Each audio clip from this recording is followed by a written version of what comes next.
Hey guys, while we're waiting here, I'm going to introduce you to one of my favorite new voices. This is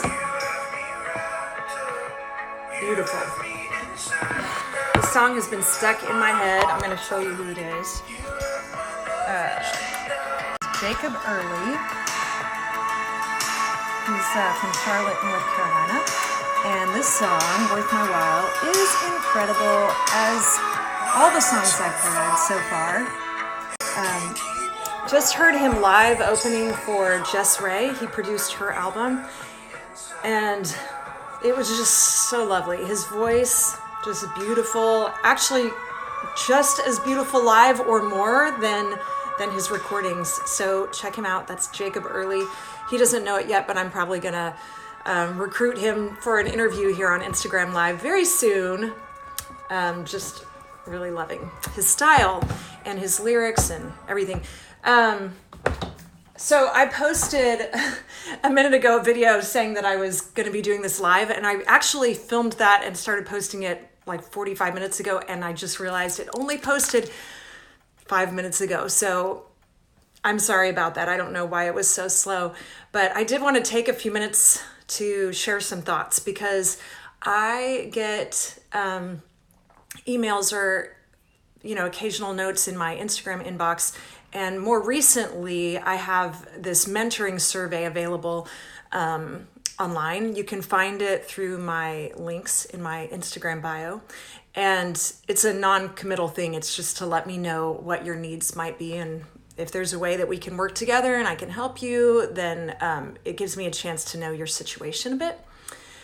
And by far, the most common question that I receive is, how did you decide that music and songwriting was the thing for you? And how do I know? I just can't figure out if this is worth my time, worth my effort, worth my resources. And obviously, okay, first of all, nobody can tell you what to do with your life. You're going to have to figure that out. But you can learn from hearing other people's stories, and I can share a few thoughts on the subject. So, first question being, how did you decide?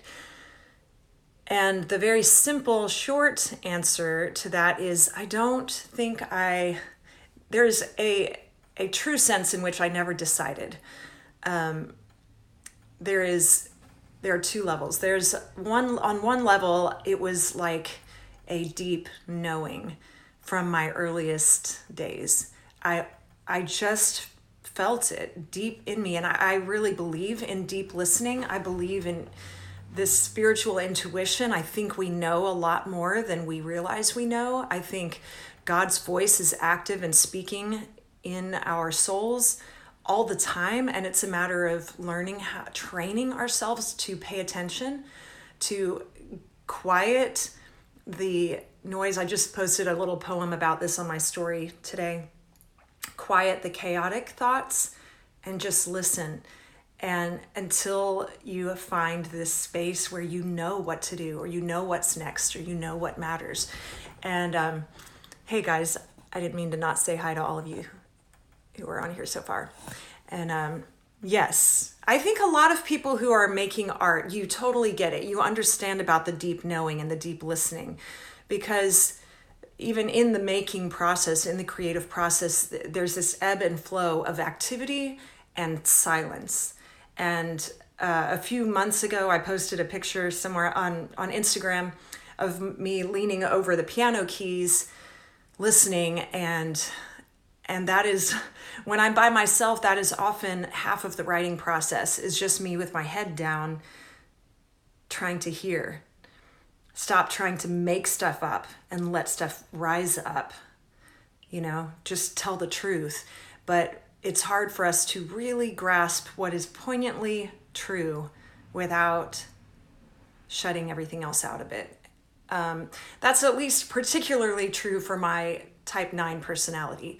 It's often hard for me to discern the true voice when I'm in the room with a lot of other voices.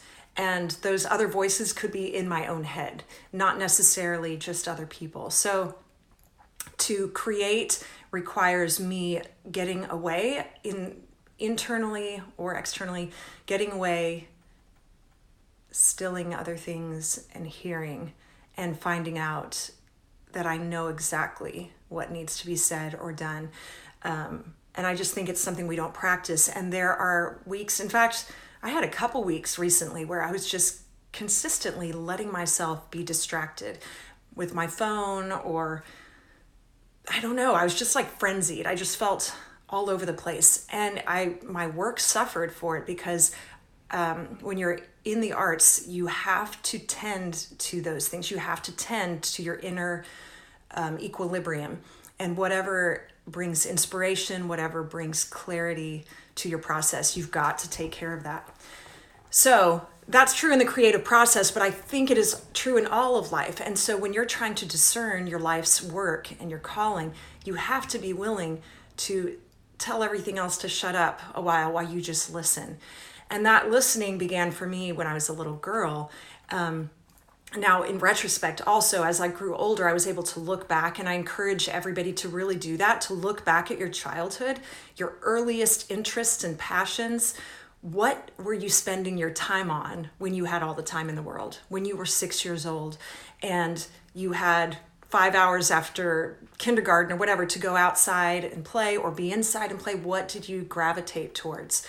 Because I really believe a portion, most of who we are was already there in the beginning. And so I would go and spend, I would sit outside on the driveway or any quiet place, and I would make up melodies, and I would find nursery rhymes, and I would make up tunes for them and play with the recorder. And that was my fascination. And so I feel like, in a sense, I didn't decide on music, but I always knew that I was made for it. And I also felt, because I was drawn to God, I always felt a faith connection that I didn't have to work hard at. It just felt very natural to me to believe that God loved and cared for me and designed me on purpose. And so I felt like there was this unspoken understanding between me and God that that I would find fulfilling work in music. Okay, so that's very broad and general though. And when you grow up, you have to start making choices, and you do have to decide. You have to make decisions of where to devote your time and your money. And when I got to about age 19, I had been saying for a long time, I want to be a singer. I hadn't really thought about the songwriting portion consciously, even though I was doing that all growing up. I didn't really know that was a thing. I just knew I wanted to sing, but I got to be old enough to do it and started getting petrified, because I realized I have had tremendous stage frights, horrible performance anxiety, and it was literally painful to me. And I was just speaking with a friend of mine recently who had one night of feeling that way. She tends to feel very at ease on the stage and is naturally charming and witty and so gifted. And she was saying how she had this terrible night of unexpected anxiety where she just couldn't even have a conversation before she went on stage and just felt off. And I was like, you just described my entire career. Like, that was a one-time thing for you, but I've felt that since the beginning, that it has been so painful. And so the fact that I have persisted in it is also evidence that there is some deep calling, and that's bigger to me. It's big enough to press through the discomfort. Okay, so we'll talk about that in a minute, return on investment. But I decided through the years to keep practicing it because I did love music so much. And I decided consciously in my early 20s to focus my energy on songwriting rather than performing, because that was the part that brought me the most joy, and because I was already married and starting a family pretty young and didn't live in Nashville. Just logistically, it seemed that made sense. Obviously, it's evolved over the years, and I've done everything wrong. I've never had a team. I've never had a manager. I've never had a lot of help at all. I've started performing way late, and that's a whole other story, doing things wrong. but it's still turning out okay. But that's my story in a nutshell. There was a deep knowing, and then there was a deciding. I didn't major in music. I minored in music business, and I majored in English secondary ed. Persistence despite apparent discomfort indicates calling. I think there's something to that. When you, an early mentor of mine said, if you're not sure, try not doing it. Try not writing any songs for 6 months. 6 months, see how that feels. And I just really couldn't do it. I could step away from the performance back then. Now it's shifted a little bit, and I love so much like the connection with real people in like face-to-face settings that it would be harder for me to give that up entirely. But I definitely knew songwriting was my first love. Okay, so that's my story, how I decided. Now, I'm going to share a couple thoughts that might be helpful to you guys specifically.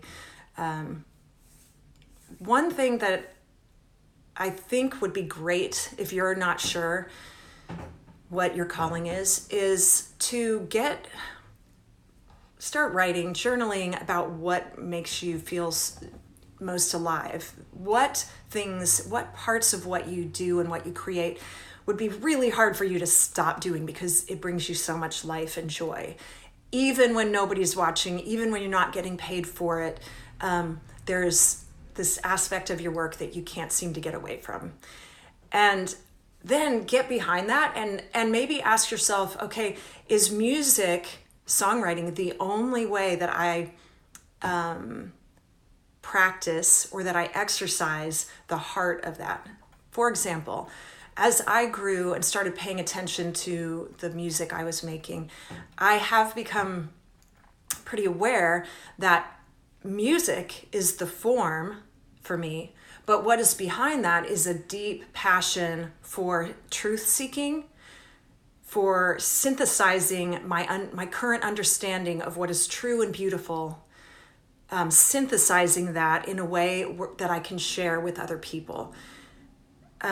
My deepest desire is for peace and joy and harmony. Some of that is ego and unhealthy at times, but I think there's a beauty behind that and a goodness, and I think that was born from God. And so that my deepest passion is for synthesizing what I currently understand to be true and beautiful and life-giving.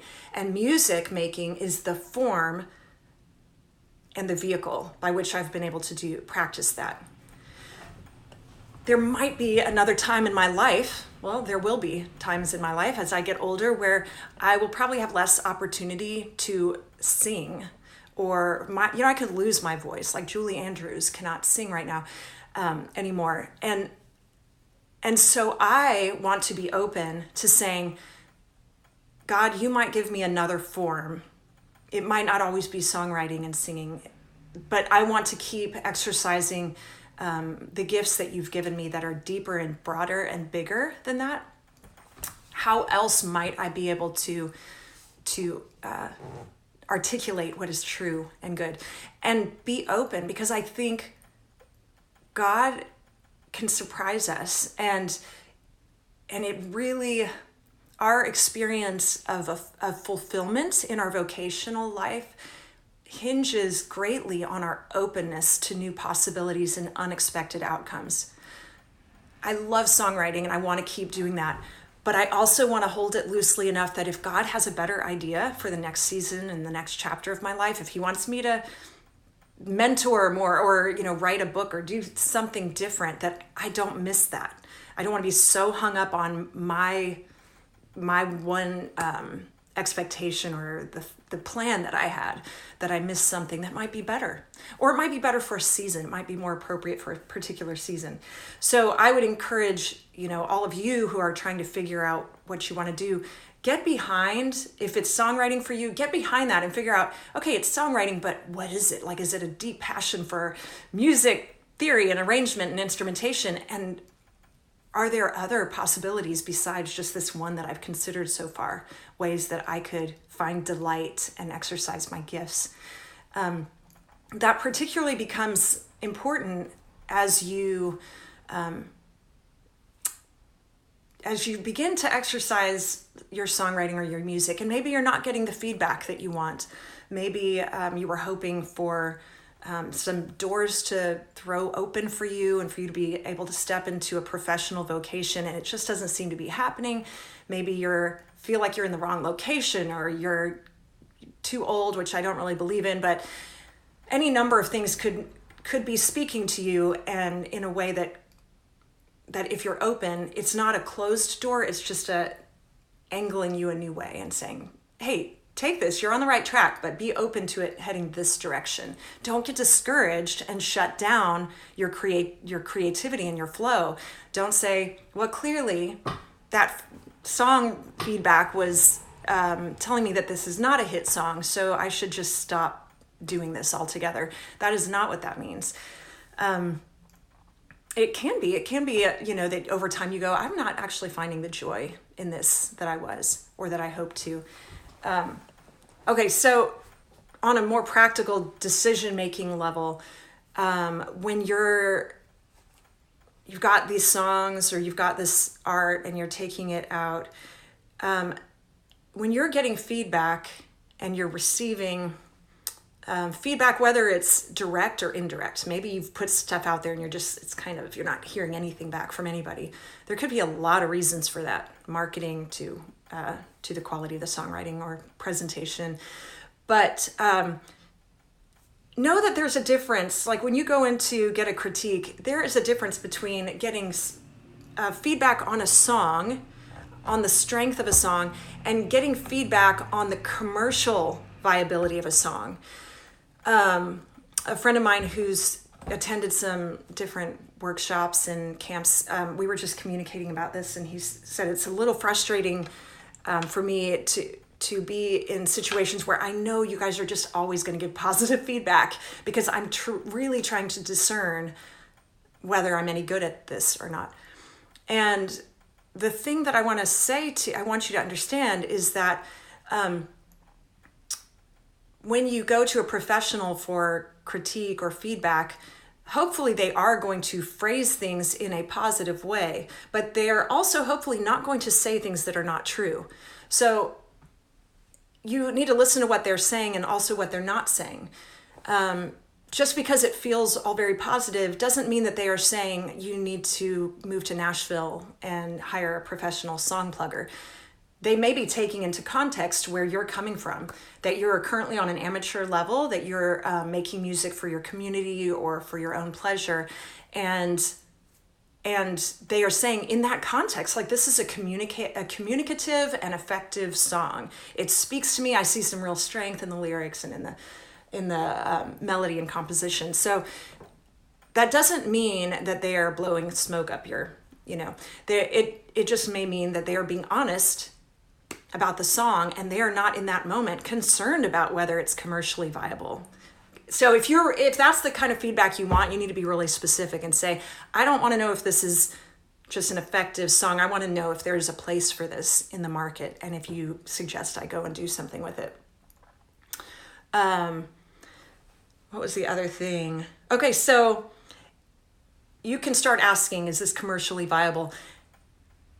And if it's not in the greater market, that doesn't have to stop you either. You can say, okay, if they don't want this, who does? I'm going to put it out there in some other channels and see if there are other people who are hungry for what I'm making, because they count too. And then you have to figure out, basically, you have to try it. If you're trying to figure out, is this for me or not? Do I want to make a vocation out of music making? It's like knowing if you like chocolate ice cream. You're not really going to know unless you try it. And that doesn't mean quit your day job and go all in at once. It just means get your toes wet a little bit at a time. Share here and there.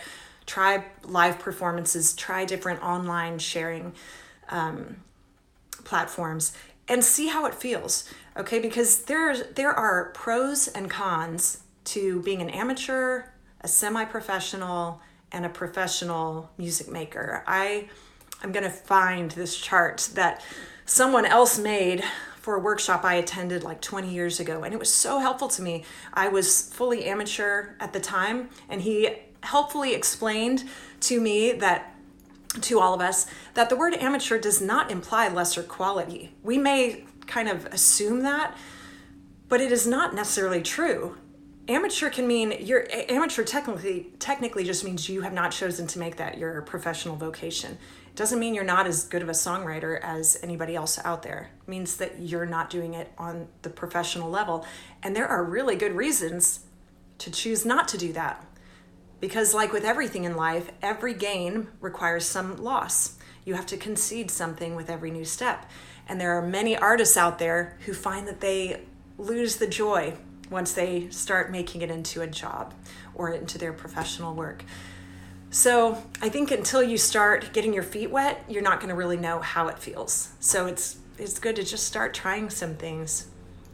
And the return on investment, I think depending on your season in life, it's going to be a big measure of your in your decision-making process. You're going to say, okay, this is costing my family something. This is costing me time and money. What is the return on investment? And for a lot of years, I didn't need it to be a monetary return because I was married to someone who was providing. And so that was like a luxurious time, and I'm so grateful for it. I was able to just make music because I loved it. So the return on investment for me for a while was mainly just the joy and pleasure of making art and connecting with a few people. Now I need the return on investment to be financial support for my family. So I've got to measure it in that way. And you have your own unique situation, and you've got to feel that out and see what makes sense for you. And if you have a partner, your partner at the time as well. So I think just as I wrote this morning in this coincidentally timed poem that I wrote this morning, it requires some patience and stillness and really doing some deep listening to what God's call on your life is, because I believe that we all have that. And I was just listening to Marianne Williamson, one of her books today, and she was saying the beautiful thing about knowing identifying your calling is that 100% of us have a calling in ministry that we are able to step into. And you can never be unemployed by God. You are always employed. So whether anybody's paying you for your songs or not, whatever's behind that, your deeper ministry for which songwriting is the vehicle, you always have work to do. You know, there is always a place. Let it be. She says, the primary motivator always needs to be the desire to be a part of the healing of the world. Always love. Love is the thing that is real and that creates opportunity. So if you're creating work out of a place of wanting to be part of the healing of the world, it creates a sense of abundance and joy and opportunity, because you will see everywhere you go opportunities for you to exercise your gifts towards the healing of the world. And it takes you out of yourself into a bigger mindset. And people and opportunities are drawn to that. So I think I can ramble about this stuff forever. Honestly, I don't want to do that though. I'm always happy to answer questions on here. If you guys have questions, you're welcome to send them to my inbox or whatever, and I'll hop on a live sometime and speak to it. I do want to say I am currently in the process of creating some exciting a new form, like I was talking about, a new form of mentoring. And it would be helpful to me to hear more of what is needed out there, whether you ever intend to take advantage of mentoring directly or not. There is a mentoring survey link in my profile. And if you have a minute and this is stuff that interests you or this resonates with you, take a minute and fill that out, because it will just help inform my creation process of tools that you guys can have access to with or without me. So I'm grateful for you guys. Most everybody I've seen on here is doing creative work in the world, and I love that. And you're an artist. Whether anybody's paying you right now or not, you've got work to do. So let's get to it and believe that it matters, because it does. Anybody have any questions you want to throw at me real quick before I hop off? Hello? Hello? Hello? My passion is showing. My cheeks are flushed. I turned the AC down and then I start talking too much and my cheeks go... It's a thing. Thank you, though. Thanks for jumping in, Jessica. Pursuing it with the slow, steady work of parenting littles. Yes, you are my people. People trying to make music and take care of family. It is not easy. But you're modeling for your kids something really beautiful, and I think it's beneficial. Okay, guys. I'm grateful for you. Favorite song currently? Oh gosh. Oh, my favorite song I actually played, it's like my favorite song today or this week. It's been in my head since I heard Jacob perform last weekend. Or no, that was like Tuesday. Jacob Early has a song called, I think it's called Worth My While. And I have a poster that Taylor gave me featuring that song lyric, and I'm going to post it on my story later because it's just makes me really happy. But that his voice is beautiful. The production is beautiful. He's a Charlotte, North Carolina based artist. He produced Jess Ray, Jacob Early, and it's called Worth My While. Listen to that song. Oh, you know that already. So that's my favorite song this week, as well as I'm totally diving in deep to this artist LP. She is like pop, but the best kind of pop. If you like Sia, if you ever liked The Pretenders, maybe even a little Cyndi Lauper, but not less bubblegummy, but it's good. It's really good. And her voice is so amazing and her presence is so super cool. So anyways, that's LP and Jacob Early. Go check them out. And I'm going to get back to my other work and let you guys get back to yours. But it was wonderful chatting for a few minutes. Hit me up with questions anytime, and I'll talk soon. Bye.